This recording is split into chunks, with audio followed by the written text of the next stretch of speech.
आपका you and me classes में फिर से स्वागत है। आज हम बात करेंगे 7वीं कक्षा के पहले लेसन के बारे में, जिसका नाम है सुभाषितानि।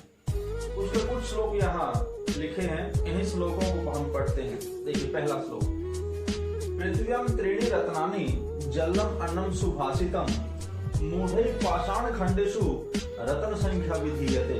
अर्थात पृथ्वी पर तीन रत्नानि रत्न हैं। पहला जलम जल, अन्नम अन्न और सुभाषितम मीठे वचन। पृथ्वी पर 3 ही रत्न हैं, जल अन्न और मीठे वचन। मूढ़ै पाषाण खंडेषु रत्न संख्या विधीयते।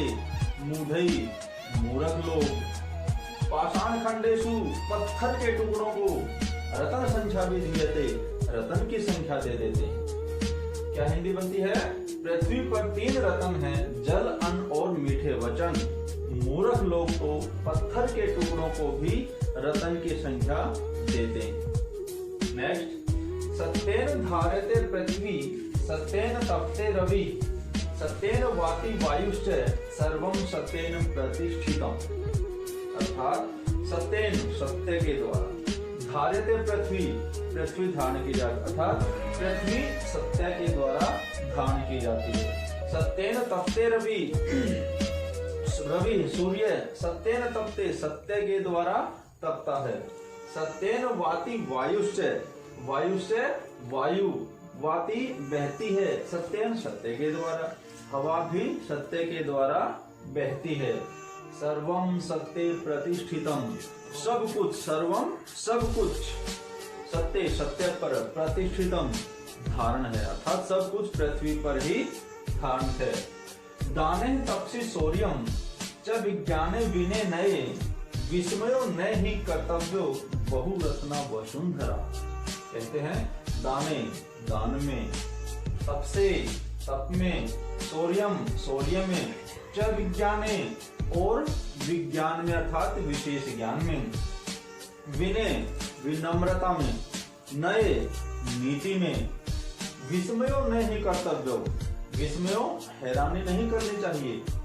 क्यों? बहुरत्ना वसुंधरा, क्योंकि पृथ्वी पर बहुत से रत्न हैं। दान में, तप में, शौर्य में, विशेष ज्ञान में, विनय नीति में, नए विनय विनम्रता में, नए नीति में, इनमें हमें क्या नहीं करना चाहिए? आश्चर्य नहीं करना चाहिए। क्यों? क्योंकि पृथ्वी पर वसुंधरा बहुरत्ना, बहुत से रत्न हैं। नेक्स्ट,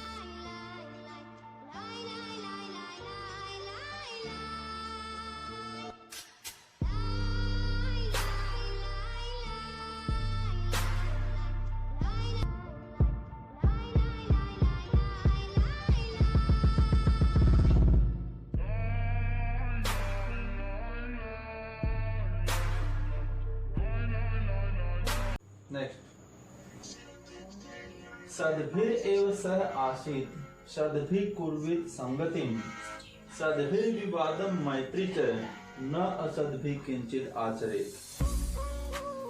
सद्भिरेव, सद्भि सज्जनों के, सह आसीत् साथ रहना चाहिए, सज्जनों के हमें साथ रहना चाहिए। सद्भिर कुर्वीत संगतिम, और सज्जन लोगों की ही कुर्वित करनी चाहिए, संगति, हमें सज्जन लोगों की ही संगति करनी चाहिए। सद्भिर विवादम मैत्री च, सज्जन लोगों के साथ, पता है क्या, झगड़ा भी करो तो सज्जन लोगों के साथ करो, ऐसा इस श्लोक में बताया। कहते हैं सद्भिर विवादम मैत्री, सद्भि सज्जन लोगों के साथ, विवादम विवाद करो, मैत्री च और मित्रता करो। क्यों?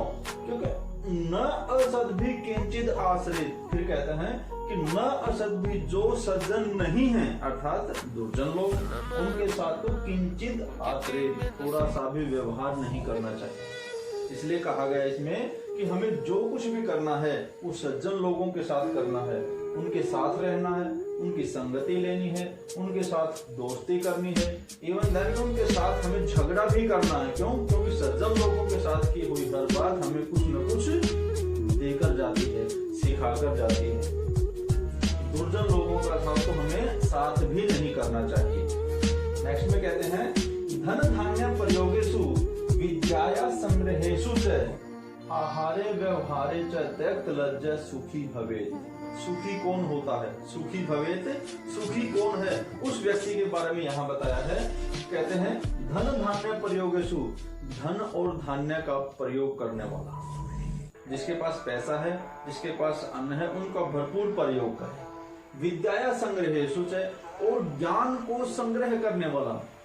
अर्थात ये नहीं शर्माए, इस तरह की लज्जा न करे कि नहीं मैं इस छोटे से नहीं सीख सकता, मैं बड़े से नहीं सीख सकता, मैं दूसरे से नहीं सीखता, मुझे ही सब कुछ आता है, ऐसा नहीं होना चाहिए। अपितु क्या विद्या, जो उसे विद्या है, ज्ञान है, संग्रहेषु च, कहीं से भी मिले उसका संग्रह करना चाहिए। आहारे व्यवहारे च, आहारे, आहार मतलब भोजन में, खाने में, व्यवहार मतलब दूसरे के साथ व्यवहार करने में। आहारे व्यवहारे च कहता आहार और व्यवहार में हमें त्यक्त लज्जा, लज्जा को छोड़ देना चाहिए। ऐसा व्यक्ति ही कौन होगा? सुखी भवे, सुखी होगा। कहने का अभिप्राय धन धान्य के प्रयोग में और विद्या के संग्रह करने वाला और आहार और व्यवहार में शर्म को छोड़ने वाला व्यक्ति ही सुखी होता है। अगले में क्या कहते हैं? क्षमा वशीकृते लोके क्षमया किम न साध्यते, शांति खड्ग करे यश किम कृष्यति दुर्जन। कहते हैं भाई एक चीज ऐसी है संसार में, यदि वो उस व्यक्ति के पास हो सब चीजों को वश में कर सकता है।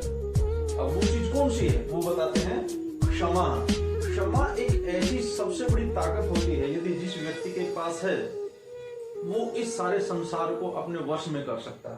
कहते हैं क्षमा वशीकृते लोके, क्षमा के द्वारा ही लोके संसार को वशीकृते वश में किया जा सकता है। क्षमाया किम न साध्यते, क्षमा के द्वारा क्या नहीं साधा जा सकता। अर्थात क्षमा जिस व्यक्ति को हो तो वो हर काम को सही तरीके से कर सकता है। शांति खड्ग क्रह, शांति खड्ग क्रे, क्रे हाथ में, शांति रूपी तलवार हाथ में हो, यस्य जिसके किम कृष्यति दुर्जन, किम क्या कृष्यति कर पाएगा, दुर्जन दुष्ट भी। अर्थात जिस व्यक्ति के हाथ में या जिस व्यक्ति के पास शांति रूपी तलवार है उसका तो दुष्ट व्यक्ति भी कुछ नहीं कर सकता। इसलिए यदि हमें इस संसार को अपने वश में करना है तो क्या क्षमा रूपी पावर, क्षमा रूपी ताकत हमारे पास होनी चाहिए, क्योंकि इसी के द्वारा हम इस संसार को अपने वश में कर सकते हैं। और क्षमा किम न साध्यते, और क्षमा जिसके पास हो तो वो क्या नहीं कर सकता, अर्थात वो सब कुछ कर सकता है। इसलिए हाथ में जिसके क्षमा रूपी शांति रूपी तलवार है वह हर काम को बहुत ही बेहतर तरीके से कर पाएगा और उसका तो कोई दुष्ट व्यक्ति भी कुछ नहीं कर सकता। अर्थात दुष्ट भी उसके सामने घुटने टेक देते हैं। ये था बच्चों आपका पहला पाठ सुभाषितानि, जिसके श्लोक हमने यहाँ किए। ये वीडियो आपको अच्छी लगी, लाइक करना, शेयर करना और आगे अपने मित्रों के साथ जरूर लिंक को भेजना। Thank you.